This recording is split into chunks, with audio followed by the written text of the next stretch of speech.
question, my motorcycle of choice was my favorite craft rocket, which was a 1991 FCR 600, colored red, white, and black.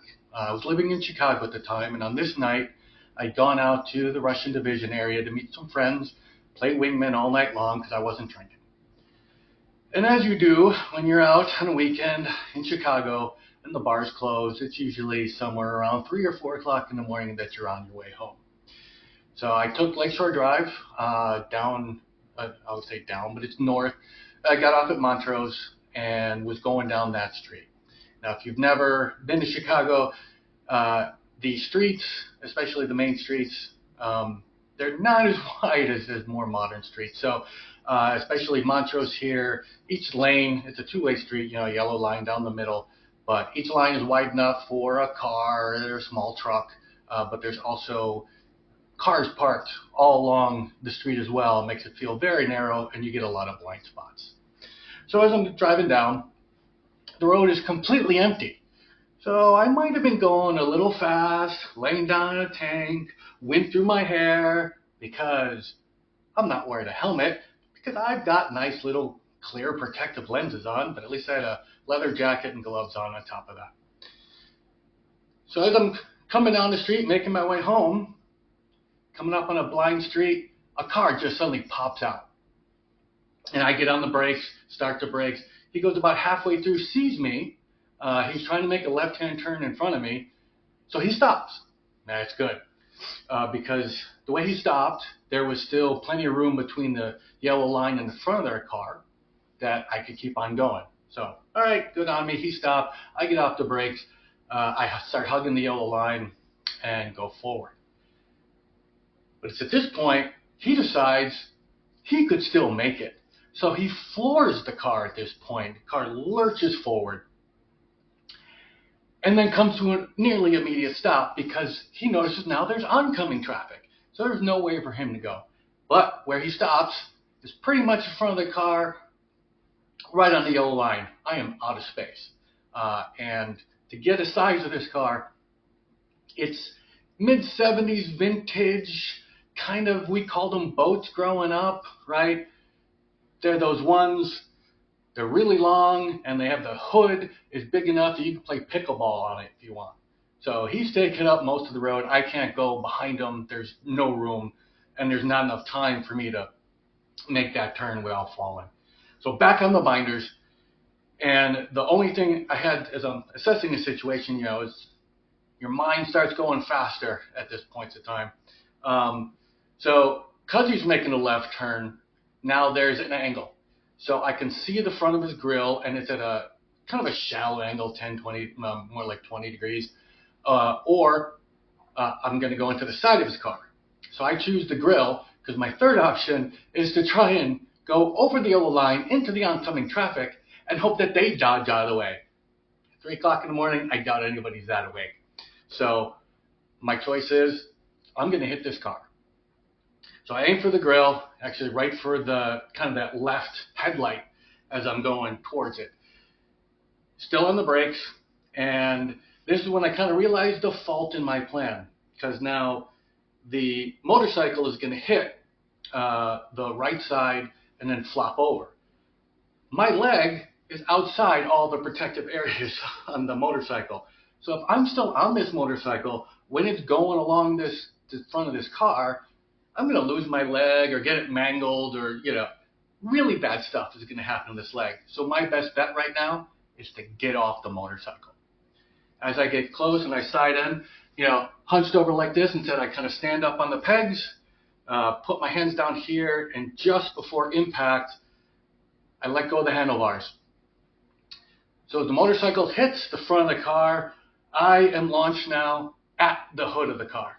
At this time, I am doing my best Superman impression as I'm going through the air and thinking, this is not the direction I want to be facing, going head first across the hood of a car onto the street. So as I'm starting to land in there, I'm flailing around with my arms, trying to reach for anything to kind of turn myself around. And kind of as I'm landing on the car, I was able to grab the driver's side windshield wiper. Wasn't able to hold on for very long, but it was long enough that instead of going like this, as I held onto it, my body swung this way. So my feet ended up going first. And as the windshield wiper was ripped out of my hand from the force of me now continuing past it, I was also turned on my back. So this is where I want to be. On my back, sliding across the car, going for the other end. So I'm sliding across the hood and sliding, and then sliding some more. And then finally I get to the other end, and I'm launched off into the street. I land about 6 to 9 feet away from the car. And before I'm landing, I'm thinking, I'm going to be tumbling. I better get myself ready, right? So kind of squat on my, get my legs a little in a squat position and sort of a little offset. So one's going to land first and the other one. And sure enough, when I land on the one, squat down, come down. I'm about to roll and I'm realizing I'm stopped. I'm good. So what do I do now? I look for judges. I want to see my score. Yeah, but there's no judges. So next best thing I got to do is I turn around, look at the car, give them my best what the fuck look, and I see 5 eyes inside this car looking at me. I'm waiting for some reaction, kind of get myself up, and I take a step towards the car. Right, I'm going to approach it. And that's when I start seeing one set of eyes is no longer looking at me. He's trying to look forward. So the driver decides he's getting the fuck out of here. Because all the traffic now on the oncoming traffic, they're all stopped. They're like right here to me. And so he takes off. I'm just like giving a bigger what the fuck face now.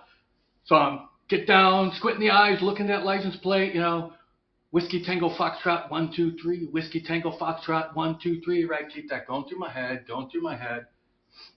Look at the first car that's right here next to me. I turn to look at him, and I go, "Do you have a pen?"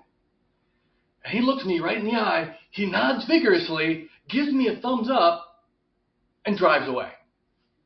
And I'm standing there like, what the? This is not my night.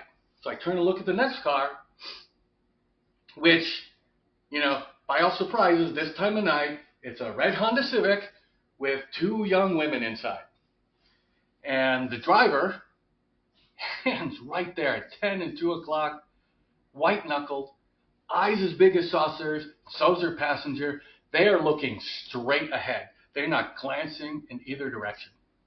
And I turn to look at them and I say, "Hey, do you have a pen?" And then boom, she just takes off and goes. No nod, no anything, gone. And the car behind them figures, traffic's moving out. He takes off. And I'm standing there near the center line of the road, motorcycle sitting on the ground, and still in my head, I'm going, Whiskey Tango Foxtrot 1 2 3, right? And I'm looking for something to write down. Taxi cab pulls up next to me. Rolls down his window. It's like, "You okay? Do you need any help?" I'm like, "Yeah, I just need a pen." And he goes, "Yeah, here you go." And then he also hands me his pad of receipts so I can write something down on. I write the license plate down. I hand him all this stuff back. Thank you very much. He takes off. All right, I've got what I need. That's all I can do. Now it's time to assess the motorcycle on the ground. It's laying on one side. I want to try and get it up and put it to the side of the road so it's out of the way, and then check everything else. So I'm trying to pick it up. And what happens, since laying on its side, and I had a full tank of gas, right? There's a lot of gas that leaked out of the gas cap, and it's kind of all over the side of that.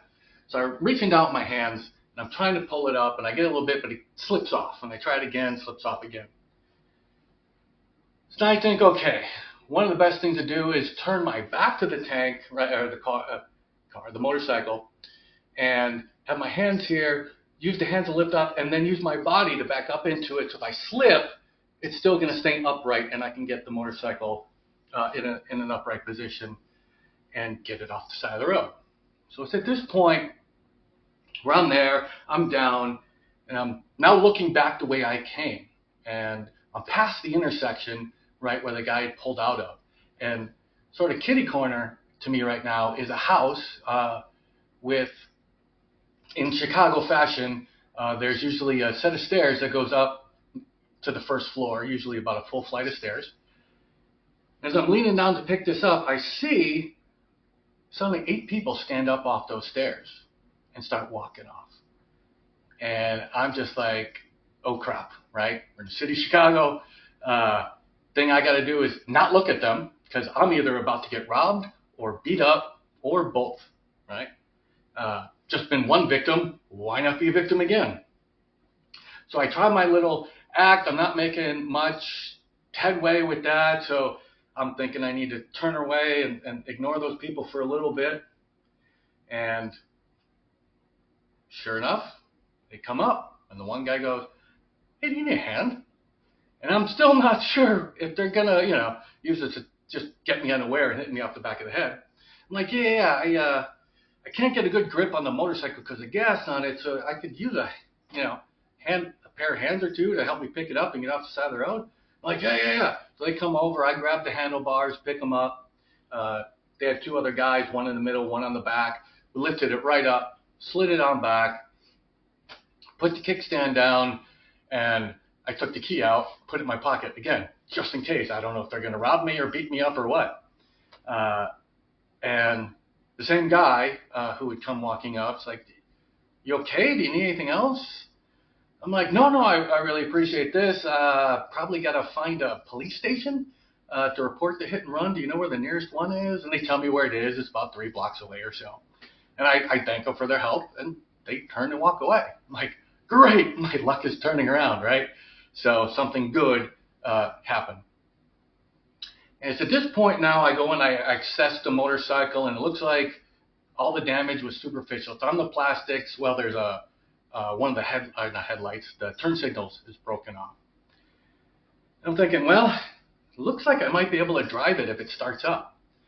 But right about that time, if you remember back to the first driver that, shook his head vigorously, thumbs up, and then took off, he comes back and he pulls up in front of me.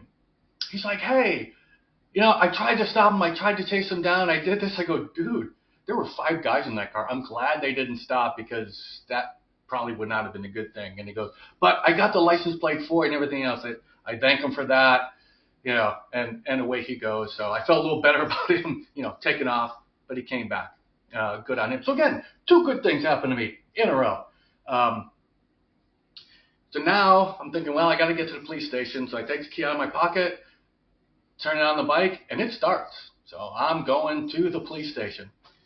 So where I parked at the police station was right outside the front door because it's pretty easy to find parking in a motorcycle in Chicago. Just backed it up right there.